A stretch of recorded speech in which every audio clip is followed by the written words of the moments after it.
our fifth series for the Ontario Municipal Series, and we're going to talk about financial analysis for energy project, part one. Um, so my name is Mintu. I'm working for CIET, and the webinar today will be presented by Stephen Dixon from No Energy and Christian Tam from MOLAS. So I will let them present themselves, and then we're going through the agenda and then the webinar itself. Sure. Yeah, welcome everyone. Great to have you here. We've got about 51 people online already and still counting. Thank you for being here. I believe you're at the right spot and you're going to learn a thing or two about energy analysis, what do you call it, cost analysis in terms of energy efficiency projects. My name is Christian Tam. I work for LAS, Municipal Program Specialist for LAS. LAS is the business wing of the Association of Municipalities for Ontario. We have been mandated by MO to develop programs and services for municipalities with three main objectives in mind: to help municipalities reduce costs, to help them save money, and to help them build capacity. And we've been doing that since 1992. I joined LAS 7 years ago. Prior to that, I used to work for a municipality, a small-sized municipality outside of London, as a municipal program manager and sustainability coordinator. We'll talk more about that and some of the projects we did there whilst I was a municipal sustainability coordinator. But for now, over to you, my co-pilot, Stephen Dixon. Take over from here. Yeah, good morning. Good morning, Christian. Yeah, my name is Stephen Dixon. Many of you probably know me, but many of you might not. So I've been an energy person for about 43 years this year. So got into it way back in Prince Edward many, many years ago. I got in as a technical person.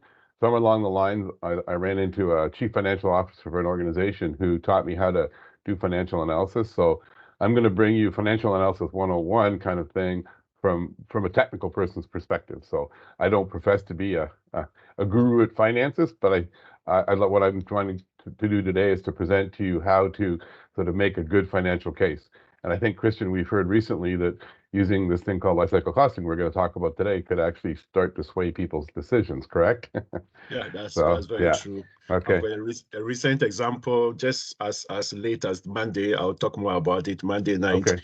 in a Yeah. council of a municipality. Okay. Okay. Me too. So yeah, we're going through the agenda. So the first thing we're going to talk about is definition of financial analysis. What is it about? Essential formulas that you have to use to go through your financial analysis, essential parameters that you have to look at. And then Stephen will present also an example of financial analysis and how you can use it on red screen. And Christian will after talk about the life cycle cost analysis and present a cost case study. So the floor is to you, Thank Stephen. you. Thank you, Mintu. Yeah, so Mintu, you can keep an eye on the chats. If people have questions, you can drop Yeah. them in the chats or the Q&A. I'll let you folks, and let's take them as we go, right? I think that would be better. We've got a short time, and we'll try to make it efficient. All right, so financial analysis for an energy project. I mean, you can read all the words on the screen, and we'll probably say all the words that are on the screen today. But the key thing is, I really believe the financial analysis for an energy project is something that makes a compelling case as to how valuable uh, an energy project is. And I'm looking for one word on here, which is investment, right? I mean, investment. The way I like to think about an energy project is an investment opportunity. Right? It's like when I go to my financial advisor, right, and I ask them about how I'm doing, how my investments are doing, they're going to tell me about the return on my investment, right? So they're going to tell me about returns. That's the big focus. What they don't tell me about, right, is simple payback. Hmm. Because I truly believe, and I'm saying this because I truly believe that looking at energy projects in a fulsome way, like this slide would suggest, goes well beyond simple payback, right? And it makes a very compelling argument for why we can't not do projects, if I can put it that way, where we have to do projects because the investments are good investments. And if we start to look at decarbonization, we have to look at it that way as well. In fact, we have to look long term, right? Simple payback doesn't consider what happens down the road 10, 20, 30 years. When we're thinking about decarbonization, we're thinking about investing in electrification, getting to net zero, we have to think long term. So we're going to present you life cycle costing techniques today.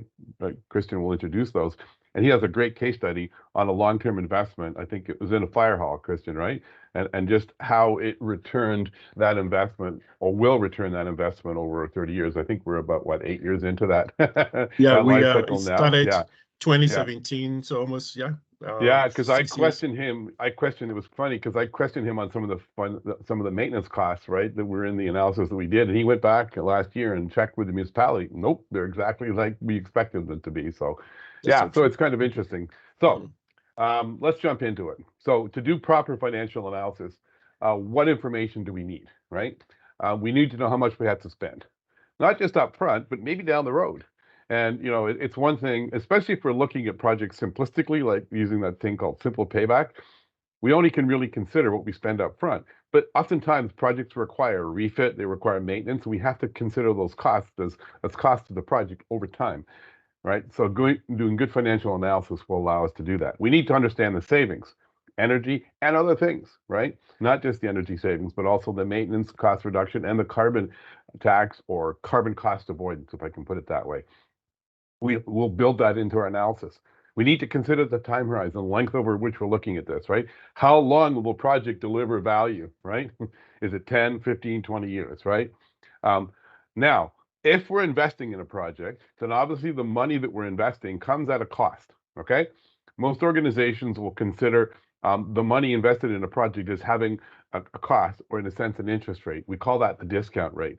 Now, discount rate doesn't mean we're getting a discount. It just means, and I'll talk about this in the next couple of slides, the term comes from the fact that we have to consider future savings being less valuable than money we have in our hand today. So we have to discount those future savings back to today's dollars, right? So we need to know that number. It's a number we have to go in with. And finally, we have to understand how the savings are going to get better over time. We call that inflation. Now, as much as many of us, and right now we're going through a period where we're not comfortable with the inflation rate. Energy does inflate over time. Energy prices do inflate, as other things do too. In fact, that inflation makes these investments even more valuable. And on this side, it's a good thing, right? Not saying I want inflation, don't get me wrong. But if we have to deal with it, it actually makes our investments more valuable. Those are all the things that we need. So the essential math we're going to do, and don't get too scared here. This is about as complicated as it gets in today's workshop. We will look at spreadsheets, but the essential math that we have to do here is we have to figure out how to take a future savings amount and bring it back to a dollar value in today's dollars, right? I think most of you have heard of the concept before. So the idea is present value is that future amount discounted for whatever that money we think is worth, right? So if we could put money into this project or another project, that's kind of discount rate. Some organizations call it the weighted cost of capital, right? So what does it cost? If you were buying a house, right, and you were investing in solar panels when you bought the house, or you're putting in you change out that gas furnace, as Christian did, to a high performance, cold climate heat pump, right? When you buy the house and you need to borrow money for that, then that would be the interest rate that you pay on that additional investment on your mortgage. So, these are numbers that we can come up with pretty easily.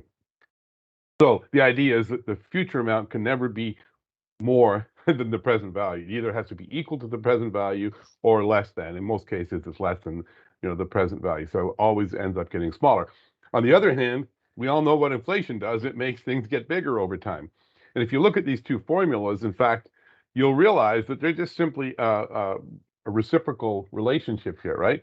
So the future amount, right, is really just looking at the present value and taking it up into a future value, which is inflated by the inflation rate. So given the way we're going to deal with discount rate, inflation rate here, right, they could counter each other out. So if we had an inflation rate of 4% and a discount rate of 4%, then in fact, that would have no influence, right? There would be no change over time. But that's typically not the case. And the tools that we're going to present, the spreadsheets and other tools, will allow us to actually deal with those numbers separately. All right, let's see how we do this.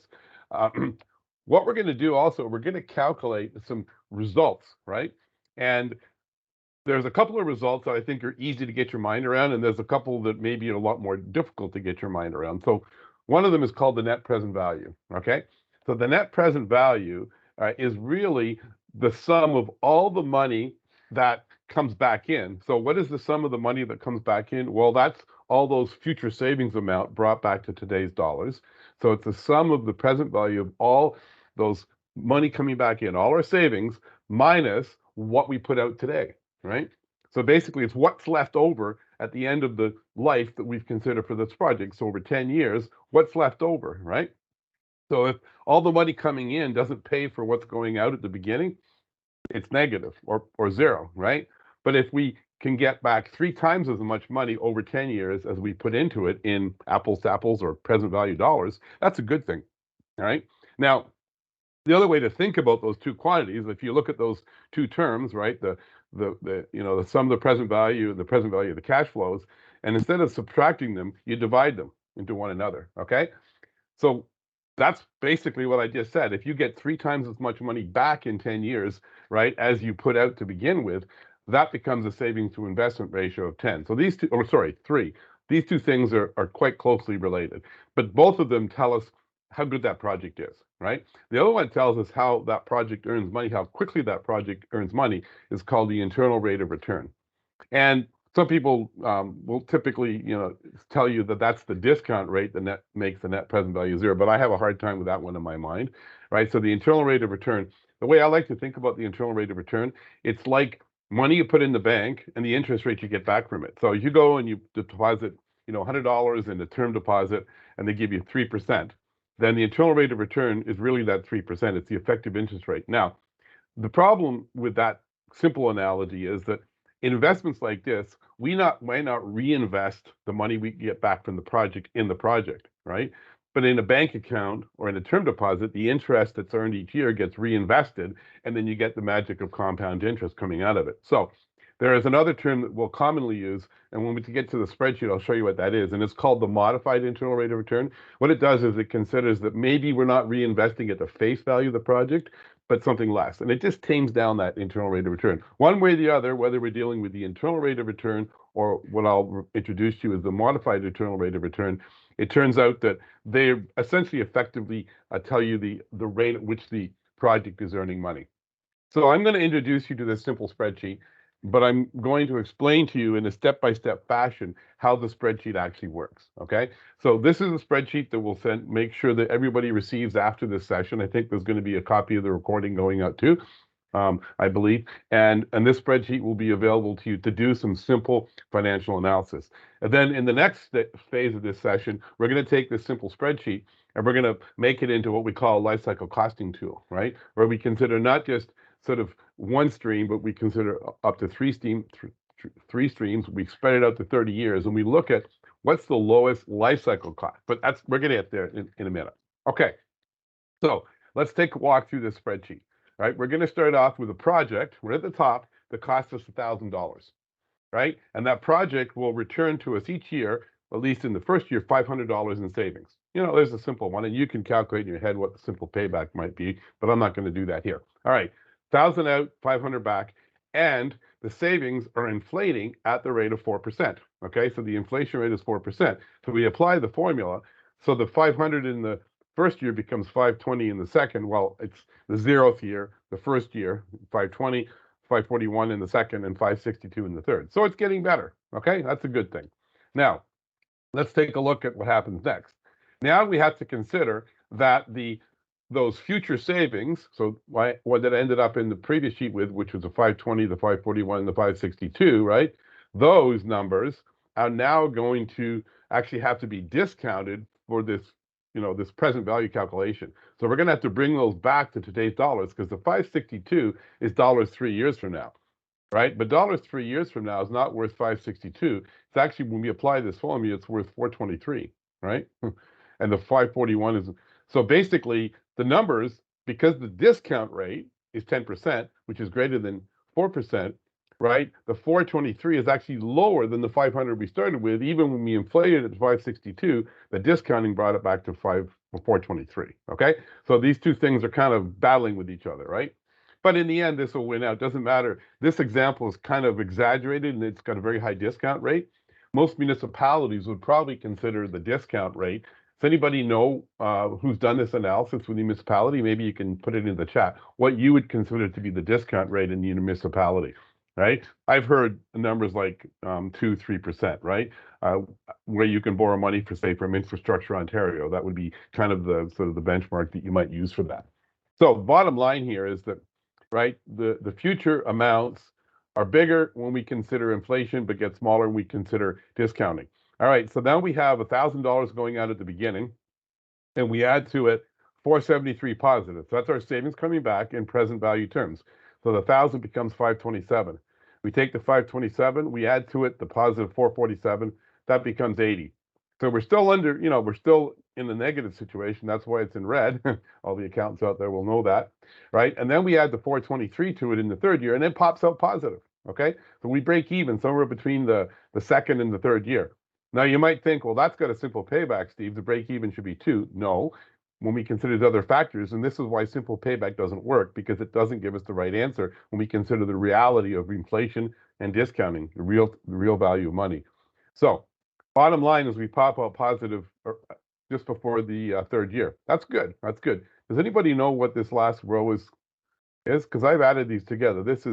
These numbers are, it's the cumulative, which means the sum of the present value of the net cash flow being what's left over, right? Well, that actually is the number we looked at before. That's the net present value, okay? So the net present value is essentially $342 after 3 years.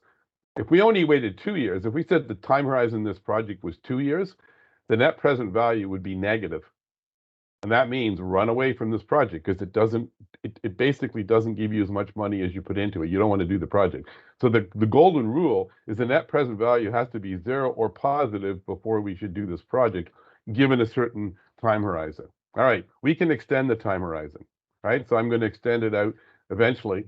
But before I do that, I'm going to just introduce these other factors or the other results. The one I really like is the savings to investment ratio. It's like saying, Christian, how many more times as much money as I gave you, you're going to give me back? So if I give you $1,000, you're going to, over 3 years, you're going to give me 1.3 times as much back, or $1,300 back. I can pay back my $1,000 investment, and then I have the net present value left over, which is $342. That's good. Excellent. That's Right. good, right? Yeah. I And see it thumbs says, up there yeah. on the screen. Yeah. Yeah. And that's like investing money in a bank account, right, at 28%, or even as a conservative interest rate, 21%. How many of us have RSPs and investments for retirement that are giving us 21%? We'd have to invest in some pretty risky um, instruments in order to get 21% today. Energy efficiency project. I once made the statement, the risk attached to an energy project, it was in a workshop I was doing for faith communities, right? Churches and different organizations. And one gentleman who was an engineer stood up to me and said, I'm on the financial board of our organization. He said, these things aren't risky. These are some of the best investments that our organization can make, right? I'm an engineer. I can manage all the technical risk. These are good investments. That's what we have to think about, good investments. And if we stretch the time horizon to 10 years, I don't know what this project was. It could be a lighting retrofit, right? But if say it was a lighting retrofit, we wait 10 years, and now we have $2,721 left over for the year, and we've paid back the original $1,000. So the savings to investment ratio now becomes 3.7%. And even that conservative value of the internal rate of return, the modified internal rate of return, is still 25.4%. Again, over time, these things actually get better. Stephen, for lighting retrofits, you will get a scenario like this, especially if the lighting is a very old type of lighting, metal halides, high pressure sodium, and you're bringing them to LED, you definitely have scenarios like this with a very good return. Yeah, absolutely. Now, what's interesting is you might say to me, Steve, well, you wait 10 years, you don't have to put more money in it. You don't have to relamp, reballast, you don't have to fix that lighting system up after 5 years. You might. And what you can do is you could pick a cost in 5 years here, and this spreadsheet will accommodate that cost. It will build it in, it'll do all the cash flow calculations, and it will give you the result. So I can actually show you that. So we're going to actually provide you with this spreadsheet, right? So hopefully this is the same numbers. There we go. Yeah. So let's say, you had to put in $500, right, in the 5th year, right, in order to keep this project going. So, well, this project still makes sense, right? Look, because remember, the $500 is actually a future amount, and it gets actually discounted as well. So basically, that still gives us a net present value of of $2,400, or almost 3 for savings to investment ratio. Again, we're still above 20% for our modified internal rate of return. That's like the effective interest rate this project is. So a handy tool. Now, when you consider that, has anybody put into the chat what they think their discount rate is? So I'll take this one out, but I'm gonna set the discount rate here to about 3%, okay? Right? And we know inflation's probably sitting at, 4% or above. So as soon as I do that, look what happens to this project. Now it goes to 5.3 times as much money. I got $4,275 left over. Like, this is a project hard to resist to do it, right? This is a compelling financial reason to do this project, right? So yeah, so the only other input on this sheet, anything in yellow is an input screen. The only other input is this one down here, where we actually, a number which we use to calculate that thing called the modified internal rate of return. And don't worry about if you don't have it. What you can typically do is you can default that to what we call the discount rate. That's probably a good default point, and it basically comes up with roughly the same answer. So handy little sheet. We'll send it out. There's some guidance to go along with it. There's, your basic financial analysis. I've got people that are submitting projects. What's interesting is I had one person come to a session like this. He had this big lighting project that wasn't being approved by his manager, and he went back with this sheet. But he went back with the graph I have down here, and the project was a lighting retrofit in a large area. Turned out that the cash flow over 10 years was going to be about $1 million. And the manager became fixated on the $1 million in the graph. And he looked at the maintenance manager and he said, this, and the person that hadn't approved the project, right? The plant or the facility manager looked at the maintenance manager and said, why aren't we doing this project? It's like, well, because he didn't have the right perspective on it. So giving people a different perspective with tools like this can be quite valuable, right? So, all right. So Even now, we have two questions that yeah, I go think ahead. maybe I should ask now for people to understand. And the first question was, is the internal rate of return a combination of discount rate and inflation rate? But I think it was asked before you No. presented what is ERR. Yeah, so And this, no, it's not really not a combination. It's a separate value, right? So the internal rate of return is the result of the project. Now it does depend on the discount rate and the inflation rate indirectly, but in fact it's a function of the project and how it returns money. Okay.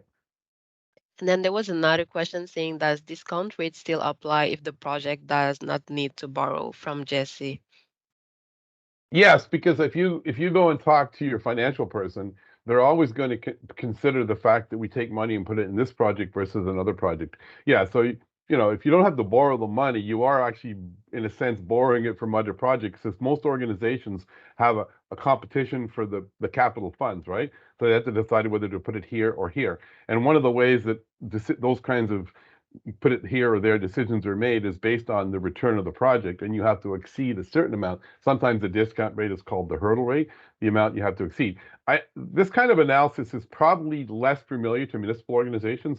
It's done quite a lot in business. This is how financial decisions are made, although many businesses still use a simple payback piece. But yeah, so I would say that even if you're not borrowing money, you have to consider that the future amount is not worth the same as the present value or present amount, and therefore you have to use a discount rate. So what I always encourage people to do, if you're doing this, go and talk to your chief financial person in your organization, your CAO, or if you've got a financial treasurer. They would be able to tell you what values to use for this calculation, and they're the ones that probably are going to approve it one way or the other at the end of it. So if you have to guess at the inflation rate, don't, but if you have to, guess low, right? Because that makes the project worse if you guess low. And if you have to guess at the discount rate, don't guess, but if you have to put a number in and you don't know for sure, go high. Why? I'll show you, right? So let's say I guess low at inflation rate. Oops, I'm sorry. I have to go back to my spreadsheet here. Let's say I'm going to guess low at my inflation. I'm going to put my inflation rate at 2%. I'm going to put my discount rate in at 10%. Okay? That's my guess. So here my project looks like a 3.4 savings to investment ratio. So now somebody comes along and says, no, you got to put, 4% is a much more realistic value there, and 3% is a more realistic value. Now I've become 5.3. So the person correcting you for the guess that you made incorrectly actually makes the project better. It doesn't make it worse. You never want to be caught in a situation where, you know, your estimate or your guess actually exaggerated the project, because it looks, maybe you didn't intend to do that, but that's what it can be perceived as. So making sure that you get the right numbers, go and talk to the people in the organization, have those numbers. All right, any more questions there? There is another question, said you don't have a line item for maintenance cost in this analysis. That's right, we don't. And this one we don't. And you could build those in there, so you could build them in. I've actually, you know, you can extend the spreadsheet. If you take the spreadsheet and you want to do it, you simply add a row and put maintenance on it, right? Positive or negative. In the next spreadsheet, I'm going to show you, we do have a line for maintenance. So yeah, that's right. Acknowledged. Okay. All right, a little sunset picture here. Then we'll go back to the slide presentation. So some of you might be fans of RedScreen, right? I am, but I provide the spreadsheet because that's something you can use to do this. But if you choose to use a software tool like RedScreen Expert, it actually supports exactly the same kind of analysis. You can use all the technical analysis features in RedScreen for the project, or you can just jump in at the financial analysis section. You go in, you put your cost in. So $1,000 is the cost, 500 is the savings, all right? I move to the financial analysis screen. Well, this is called level 1. I put the inflation rate of 4% in, project life of 10 years. I get to 55% internal rate of return, right? So that's where the project crosses over. In simple terms, but that doesn't consider the discount rate. Level 2 financial analysis in RedScreen actually does consider the discount rate. So here we can put the inflation rate in. We can actually separate between the inflation on energy and the inflation on materials and labor, the discount rate, that thing I called earlier, the reinvestment rate, and the project life. And then we get the 3.7 benefit to cost ratio, which I called savings to investment ratio, or the net present value of $2,721, right? Exactly the same results. Right. And in this one, you've got all the technical calculations in RedScreen to back you up if you want. But if you want to just jump in and do the financial calculations, or you simply want to use the spreadsheet, it comes out to be the same answer. There's really no difference. The only difference in how people might do this is when you recognize the amount at the beginning or the end of the year, sometimes it will be recognized at the beginning. In these calculations, I think we recognize it at the end of the year, which is kind of a more conservative approach to the calculation. All right. Steven, there's another question. It said, sure. Is it okay to get a spreadsheet with formulas? Oh, yes. I think the question is, can I have this spreadsheet with the formulas? Absolutely. Right. I'm going to give you the spreadsheet with the formulas. And I love giving people spreadsheets and giving them tools. So you just unprotect the sheet. There's no password. Then you can go in there and look in the formulas and modify it, extend it, do whatever you want. Like if you wanted to expand the spreadsheet out for 20 years, you could do that. So love to have you do that. My email address will be provided to you. And if you mess it up or you want tips on how to modify it for your own purposes, please send me an email. More than happy to do it. My goal in all of this is that organizations and individuals learn how to do this. They can run on their own, right? So I don't want to give you the fish. I want to teach you to fish, right? That's a great approach. Yeah. Yeah, and I'm going to give you the fishing rod and the tackle box and everything else to do it, right? Show you how to fish. Great. Yeah. There we go. Okay, so whether you use the spreadsheet. All right, so Christian, you're going to take over here, right, and talk a little bit about life cycle costing, aren't you? Yeah. Exactly. Yeah. Thank you, Stephen, for taking us through the first, part of this webinar. Now let's shift gears and talk about life cycle costing. What does life cycle costing means? How does it complement, what we have already seen from this spreadsheet, and how can we use it, as a municipality to save money? I've always said I've been working in the municipal sector for, I think, a decade now. Yeah, from 2014 when I began till now, so a decade. And I've always said that municipalities don't make money; they don't make profit. So basically, they depend on the ratepayers. And any way you can save as a staff, you can help municipalities save money is a great thing. So let's see how these two, can accomplish that assignment or that goal. Next slide, please, Stephen. Mm-hmm. There was a question here from about how best to integrate the project projected carbon tax in this analysis? We'll show you that in the next Well, spreadsheet. exactly. Go We're ahead. going to talk about that in the life cycle costing and how we factored the price of carbon into that. So what is life cycle costing? As you can see on the graph, in the simplest term, I don't like making things too complicated, is your total cost of ownership. From the day you own the product to the day you dispose of it, there's going to be some cost, of owning this particular product or item or equipment. And what are those costs? And life cycle costing is saying that before you purchase, bring this right into the forefront and say, what is going to be my cost when I own this product as a municipality?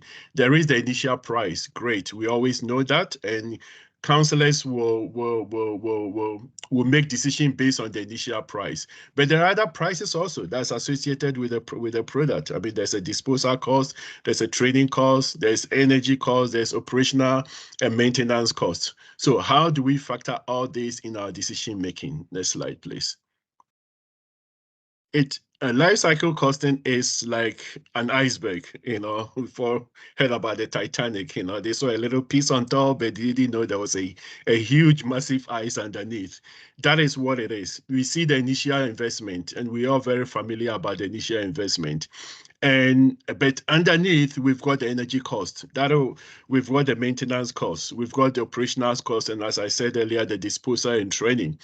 If we don't take care of these costs and if we don't bring it to the forefront right at the time of decision making, these costs can come back and bite us, and we will be losing thousands to millions in the life cycle of the project. And if it's a project, if it's an item like a pump, sure, in the 25-year, 30-year that you own the pump, if it goes that much, tens of thousands can be lost.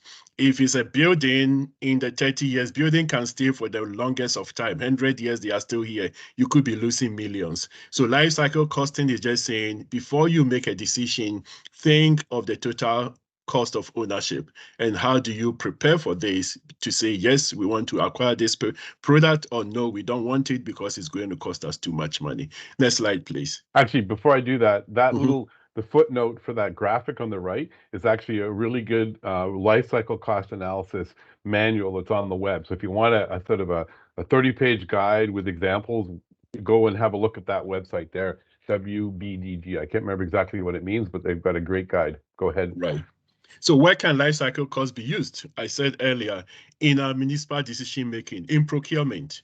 If we send RFPs out there asking all vendors to come and ask vendors to bid for it and do the project for us. But when the vendors are doing the bidding, they only tell us one cost. They don't tell us how much energy this item is going to cost us, how much the maintenance cost is going to be. They only tell us the initial cost, and our decisions are made on that. So in procurement, it can be used. In energy performance contract, life cycle costs come in so handy. And in the general cost benefit analysis, life cycle costs come in extremely handy. Next slide, please. Then what is the methodology? There is a way that is done, and we call it the 6-step procedure of life cycle cost. And Stephen is going to take us through an example of a pump and how it was used, and how the option that seemed to be attractive, which most municipal procurement policy is based on the lowest price. And I can tell you the lowest price is not always the most efficient or most cost-effective price. The lowest price can become a very expensive price within the life cycle of the project. We'll see how the pump does it, and we'll look at the case study of the fire hall also. But the first step is define the scope of the analysis. What is the time horizon? What equipment are we talking about here? Is it a system? Is it a building? Then identify the relevant cost. It is so crucial to identify the relevant cost. If we're going to acquire this product, if we're going to build this facility, what is our initial cost? But after we've done it, what is going to be the maintenance cost? I remember many years ago, I wouldn't mention the name of the brand, but I bought this particular vehicle, good price, and got it and enjoying it as a family. But it got to a time we realized, wait a minute, gas hardly stays long. You drive a few miles and you've run out of gas.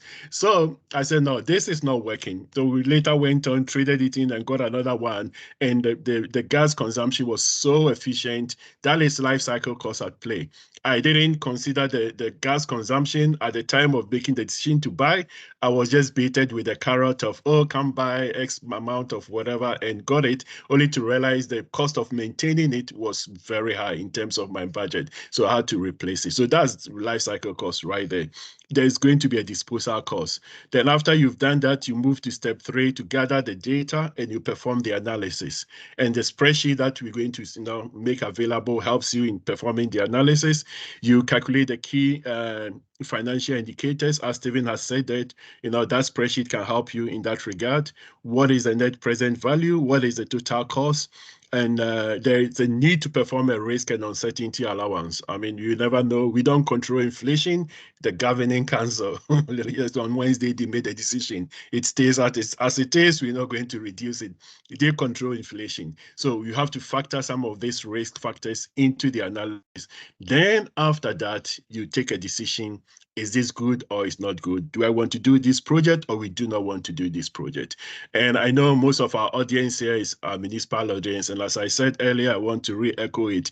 It is crucial for municipalities, extremely crucial, because we do not make money and we depend on the ratepayers in order to fund the municipality. So any savings that do come in, we are helping the ratepayers for their taxes not to go up the subsequent years. So life cycle costs, basically in a nutshell, that is what it is. And I'll hand over back to Stephen to take us through a pump situation and how you perform a life cycle cost on a pump. Hopefully that's not your pump, but we've seen a lot of those out there like that. So a little domestic hot water recirc pump, right? It's probably getting towards the end of its life. It may have been serviced many, many times. Maintenance costs can be pretty significant on these things if they fail once a year or maybe more frequently. So there's also a significant savings potential, because today you can go to an ECM motor rather than the traditional type of induction motor on that. So there's some good energy savings. And what's the asset life? Like, how long is that pump? That pump's probably been in there 30 years. So we could project this over 30 years. We're going to do this one over 10 years in the actual project, which is probably conservative in terms of the life of a pump like that. So the first thing we have to do is understand what the costs are, what's the initial cost of purchasing the new pump, what the maintenance cost will be, both for the existing pump, but also for the new pump. Now, maintenance cost for the existing pump is easy. You go back and look at the maintenance records and have a look. Now, the new one, you're going to have to do a little bit of work to figure out what that might be, and it's not going to be zero. Even a good new pump will require some particular or specific maintenance over time. And then we have to factor the energy piece into it. And again, simple calculations, right? So energy cost is consumption times price, and consumption is power times time. So we have to get down to some technical pieces. You could do this one very easily, actually, in RedScreen, or in a simple spreadsheet for that matter. So then we go out and gather the data we need, right? So we're going to look at 3 options here, option A, B, and C. And in option A case, the initial cost is 2,000, whereas B is 2,500, C is 3,000. But 3 is the most efficient pump, right? So the energy cost for the third one is, well, consumption is 3,000 kilowatt hours, whereas it's 5,000 for the first one, right? And then option B is somewhere in between. So we know the maintenance cost is being $500 every 2 years the original pump would have a maintenance cost, but the maintenance cost for option A is going to be 500 every 2 years, 375 every 3 years, or again, the most reliable one is going to be the most expensive one and the most efficient, and that's often the case. Because with pumps, energy that's used inefficiently actually goes to destroy the pump. So there's kind of a relationship between efficiency and reliability, 250 every 4 years. So that's kind of the parameters we're going to enter into this analysis with. And I just want to note that a lot of the questions about other costs, carbon and those kinds of things, maintenance that people asked earlier, that's the reason we do it this way, because we can factor all of those costs in properly. So I'm going to introduce you to the sheet. It's in behind, right? It's basically uses the same calculations. I'll take a little bit of a look at it in a second in detail. But basically, what it does is it looks at all these costs, right? And it does takes the actual future cost, brings it back to present value, and does a present value calculation, figures out the total life cycle cost. So we did this one based on, I think, 10 years, if I'm not mistaken. Let me just go to I can see that here. I think it was 10 a years, 10-year life cycle. 10-year life, right? So basically over 10 years, yeah, so it's 10 years, it says it up here. Even though the sheet goes to 30 years, you can specify the period over which you're doing it. I'll show you that in a second.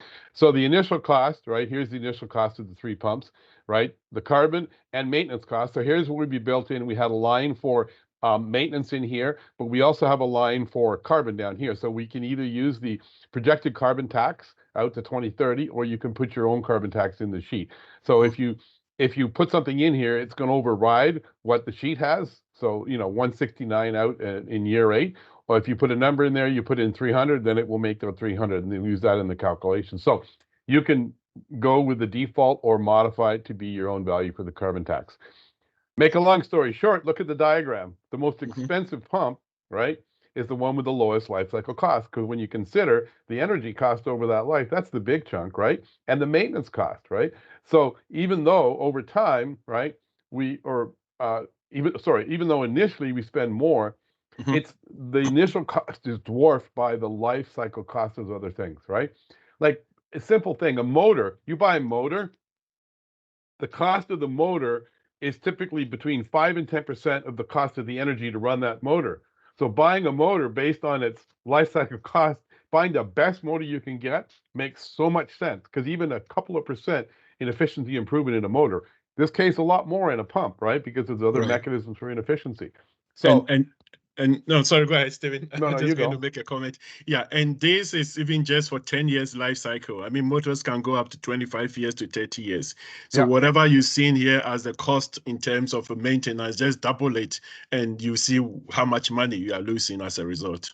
Yeah, so we'll use the NPV, the IRR, and the savings to investment ratio, and then we'll compare in the sheet that allows you to compare option A versus option C, right? So we've got 3 options. A is the most expensive one. A is the cheapest one. C is the most expensive one. We can do the comparison, and we can specify the time horizon. So basically, once you specify the time horizon, and once you specify the 2 projects you're comparing, right, then we can calculate what the benefit for doing option C versus option A is. And sort of the net investment, that's the $1,000, is the investment difference between option A and option C. The net present value of that $1,000, the internal rate of return. So spending more money in option C is like putting the money in the bank at 53%. It means you get back 5.3 times as much as you put in, right? You put in 1,000 to buy the most expensive pump. You end up with 4,200 left over. You paid back the 1,000, so it was 5,263 you got back over the 10 years, or a savings to investment ratio of 5.26 or 5.3 in round numbers. There is a question, Stephen. Said, how is GST factored in? Would you not pay it on the initial O&M, carbon tax, and energy? Yeah, so if I'm going to look at it from the point of view of me, I'm a business, right? I am incorporated business. So for me, the GST basically is out of it. I leave it out of the calculation, right? Because anything I spend, I get that back, right? I mean, it becomes an input tax credit, right? Because I charge HST. I'm not a tax accountant. I'm going to tell you that right now. So to answer that question fully from a municipality's point of view, it's what's the disposition of the HST or the GST in the municipality? I can't answer that question properly, although I know a person that can, and I will, Trevor, I'll go and dig out the answer to that question. But for me, I would leave it out of the calculation. Now, having said that, beyond HST in terms of income tax and that kind of things for businesses, there are calculations in Red Screen which allow you to deal with that. But as a municipality, you're not going to be paying income tax per se, so that really wouldn't factor into it. But again, I know at our church organization, we do not get all the HST back. So the only reason I hesitate on the answer here is I don't know how municipalities deal with the HST as per se. But I'll get the answer to that question. All right, so you can take the sheet, which looks like this, right? And you can basically do a sensitivity. You can play with all those factors. You can play with the interest rate, the discount rate, the inflation rate. You can even play with the price of electricity, and you can work out what the outcomes could be in different cases. I don't know what the assumptions were here, but there's a big difference here. This one is almost 13,000. This one's 20,000 over its life, right?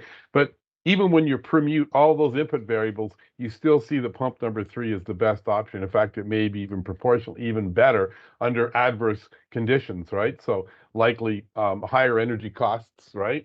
So as I said, if the energy costs get more expensive, the life cycle costing demonstrates that the more efficient but more expensive option.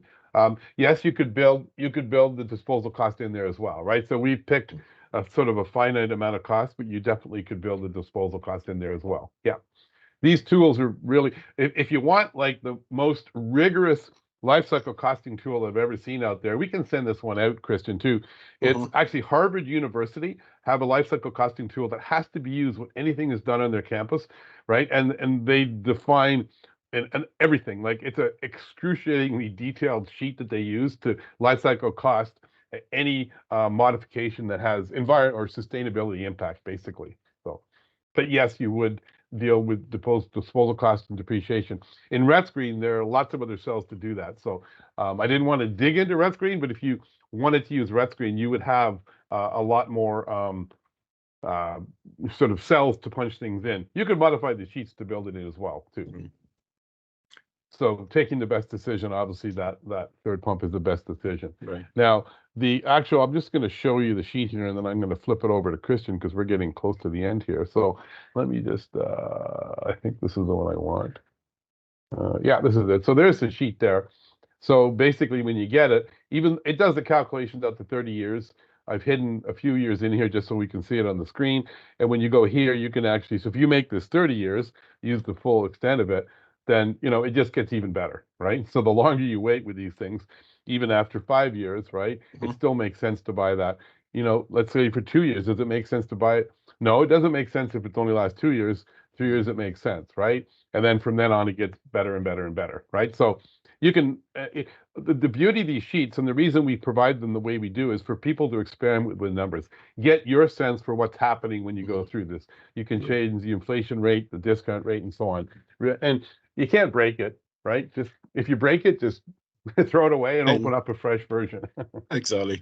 And it takes a bit of time, and this to lead me into my section, the case study. It takes a bit of time, but if you're doing an RFP as a municipal staff, you don't have to do that. Whoever is the vendor, ask them to tell you, and they know what the maintenance cost is going to be in the life cycle of the product because they've done their verification and monitoring, and they can tell you. They can tell you what the maintenance cost will be, and they can tell you all other costs associated with the product. So that you include that right into the procurement stage, then you make your decision based on that. Right. Now let's shift Actually, from... Christian, I have a question. So Tom said, can we have access? Yes, we'll send the sheet, both of the sheets. But Right. Gord says sheet is blank. I'm not sure what he means there. So Gord, if you want to, anyway, Gord, we will address it. We'll send it with Christian some and figures. Stephen, maybe we can continue to cover, and then after we can continue the question. I'm afraid we might run out of time, so we can cover the question afterwards. Yeah. Sure. Right. Let's shift gears now from a pump, using life cycle and cost analysis to a capital project of a fire hall. This fire hall, it's situated right here in Canada in Coldstream, Middlesex Centre, outside of London. I used to be a municipal staff here, and it was during the time that I'm not, hooting my horn, but I'm just saying, making the statement. It was during the time that I worked in the municipality, we got this project done. The principles of life cycle costing came in very handy. The context was the municipality was growing in terms of population. They had an existing fire hall which is over 100 years old, and the only thing it could contain was just 2 fire engines, and that was it. And there was a need for a new fire hall. They did a master plan in 2013 that, hey, we need a new fire hall. It took it to council. Council said, sure, that's a great idea. Then not so long after that, I came in as a municipal energy, sustainability coordinator. And I just finished graduate studies on environmental sustainability. So I was super passionate, and I'm still but when you're fresh from anything, you're just so much energy at the time. So the mandate for me was let's do this, a green fire hall. They were going to do an ordinary fire hall, and the CAO, who was a very, very, carbon concern, CAO late, sad to say, and no, not the CEO, the mayor rather. The mayor was very carbon concerned. The CEO was also so much carbon concerned. Say, well, how about now that we have a sustainability coordinator, we do this a green fire hall. So we worked on it and it worked. I must say it did not go without opposition. There was a lot of opposition, especially from council. A part of council agreed that no, this is a great project. The other part fell. I remember one councillor saying, "We don't want to build a Taj Mahal, in such a small size municipality." But when we did the life cycle costing, the numbers spoke for itself, and numbers don't lie. And there we go. For just an ordinary fire hall, almost 10,000 square feet, it was going to be a 2.2 million energy consumption, as you see there, and the annual electricity and hydro, I mean natural gas and hydro was going to be. It's a fire hall. The heating and cooling load is not super high, like other facilities. But the option B was going to cost the municipality 2.5 million, and the final option, which is the net zero carbon neutral. It's a net zero energy. Other contests I haven't thrown into the picture was this. If you cast your mind back to 2014, 2015, there was a rising cost of energy scenario in the province of Ontario. So much that even what do you call it?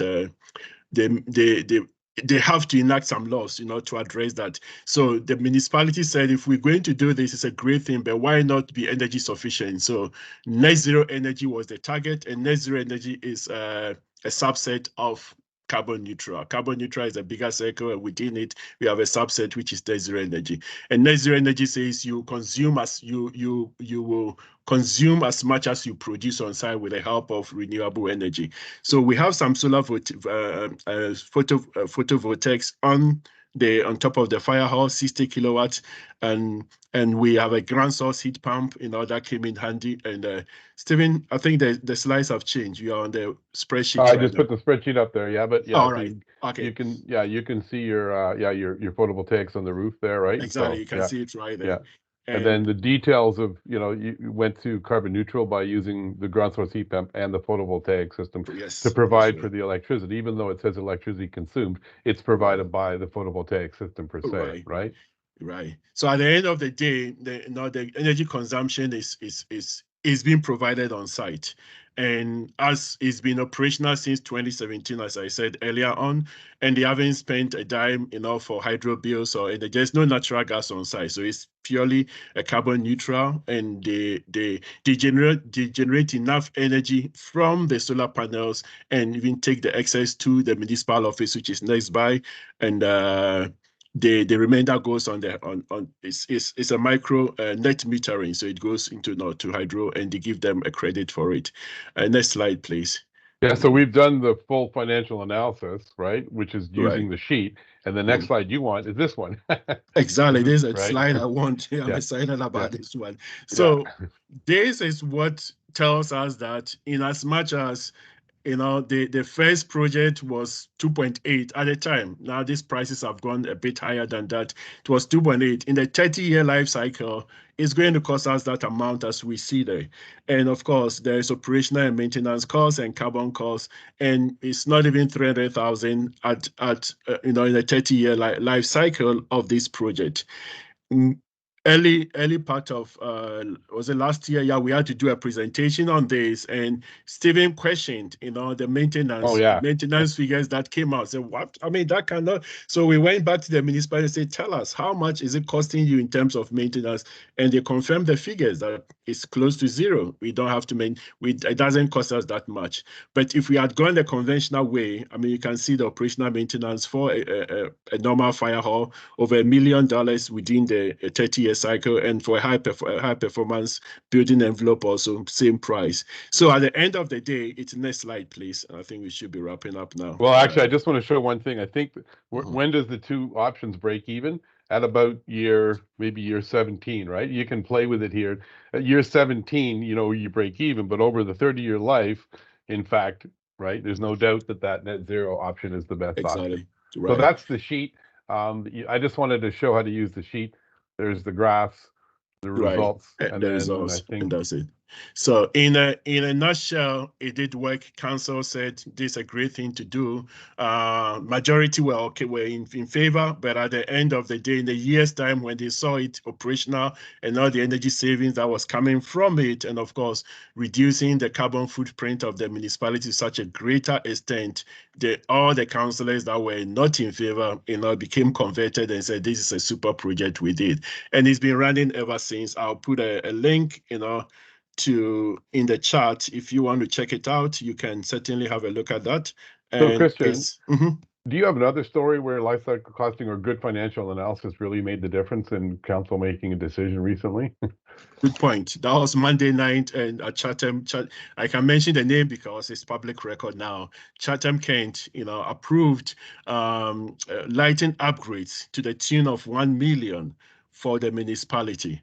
And when I saw, I've been doing this job for the last 7 years now. When I saw 8 projects, from their municipal office to long-term care to community center to libraries, I said, wow, how did this happen? So I checked the report that went to council, and within the report there were elements of life or concepts of life cycle costing that was presented to the councillors. That if we do this project now, we're going to save X amount. If we wait, we don't do it, it's going to cost us X amount. But if we do it within this number of years, there will be this savings. And the councillors said yes. So my recommendation is, whenever you go into council and you have a project to present to council, don't just present the first cost, that's the initial cost. Put an element of, if you can, incorporate an element of life cycle costing and present the figures to them. And councillors are smart and clever people. Numbers don't lie. If they see the numbers, they will say yes to the project. But kudos to the staff member, that sent that council report. I think a great job was done there and got those projects approved. And the bottom line at the end of the day is going to save the taxpayer money because they are doing those projects compared to not doing it. And for years, I've seen, projects going to council because all they see is the initial cost, and they have a procurement policy that say the lowest price. At most, I've only seen 2 projects being approved, but to get 8 projects being approved, the numbers will tell the story and the councillors will say yes. So it's a great tool, and I encourage all of my municipal folks online to make use of it. And if you want more information, sure, that's our details there. Give us a call or send us an email. And as LAS, we have a facility lighting program that is LED upgrade that we work with municipalities on. You can contact me. I'll give you more information. Helps you to save money if you do it through our program because of the cost benefit that comes with it. Pure turnkey program. So I will hand over to Mintu, and if there's any more questions, sure, we're here to answer Yeah, it. actually, there is one question about, Good. I think, Stephen, it's for you. Graham was asking if you can send the Harvard tool. I can send a link I'll send it to you, Mintu, and then you can, or alternatively, Graham, if you want to just send your email to me, I'd be happy to send that link. Not everybody necessarily wants to see it. Just send any requests to me, like specific ones like that. We'll send out the 2 spreadsheet tools, right? And a couple other references, but yeah. So that's the best. And I even think you can get it online. The Harvard tool. If you yes, Google, that's what I'm going to do. I'm it. going to send. Yeah, I'm going to. Yeah, definitely send it. Yeah. So Yeah, you can send it. Yeah, send me a quick email. Anybody wants something, send me an email. It goes on my inbox, and I like to knock those off and get them out to you as soon as possible. That's the best way to do it. So send me the email, make the request. And again, Mintu, there is actually coaching available too, right? So municipalities can take advantage of that. We can provide up to 2 hours of coaching per building, I believe, right? Yeah, to 2 help hours of people through. coaching 101. Yeah, exactly. I'm gonna send the link right now in the chat so you can subscribe. You can use this form to subscribe to the coaching 101. Feel free to ask any other question. There is other question coming through, but as Christian and Stephen said, like, you can send directly the question to them. We will provide the emails for both of them, and then we will send the sheet, Excel sheet. It was really requested, Stephen, so we will send it afterwards. Excellent. Yeah. Yeah, I mean, I know people have to leave, but if there are more questions coming in, we'll hang around as long as people are asking questions. Yeah, exactly. Yeah, it was great numbers. Thank you, everybody who attended today. This has been amazing response, right? So, yeah, it's good. We're slowly going to change the world, right, everybody? Yeah, one bit at a time. One bit Yeah. at a time will change the world. Yeah. It's a journey of 1,000 miles. And Yeah. just go. I know there are some people still online, so I can keep talking before I get cut out. But we have the carbon and net zero accountability law that received royal assent in June of 2021. 2050 is a deadline. 2030, there are certain big initiatives. These years aren't a long time from now. I mean, 2020 was like 4 years ago, and you've got 6 more years to finish this decade. So it's one step at a time, and we hope some of these initiatives or that we've presented, the spreadsheet, will help everyone do their bit in their small corner, and a little bit, makes a big difference in terms of carbon reduction. So thank you, everyone. I think we can continue maybe to look at the question. We have more question here. Okay. Lots of thank Um, yous. Well, you're welcomes, folks. yeah, It's you can enjoyable. continue. Yeah, we can stay another I five love that minutes. So interaction. feel Thanks, free to Michael. ask. Yeah, feel free to ask any more question. Yeah, there was a question from Lee saying if the initial cost difference is 600K, why are you discounting it to NPV? If the initial cost difference, you're talking about, let me just, so you don't actually discount the initial cost difference. Let me go back here. What you do is you take each stream, right? Right? So that, and you cost it out. So let me pull up the spreadsheet here. If I get the right one, it's this one here. So what you do is, so there's a 2.2 million here, 2.8 million here. That becomes your initial investment. But then you basically work, you calculate. So that's what you put out to begin with, right? So there's the 2.2 million, right? And there's the cost of everything else over the years, and it becomes 3.547 million, whereas the 2.8, right? So the 2.2 doesn't become discounted.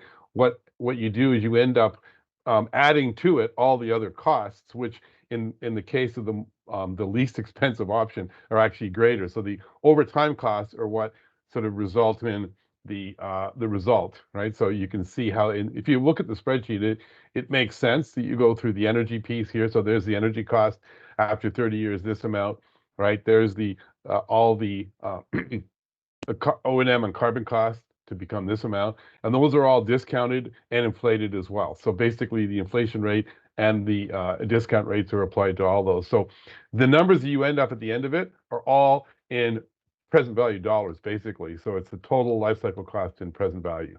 So hopefully that answers the question. But I'm And happy to work one-on-one. So if you want to go through the sheet one-on-one with us, we're happy to do that too. And that's covered by the coaching.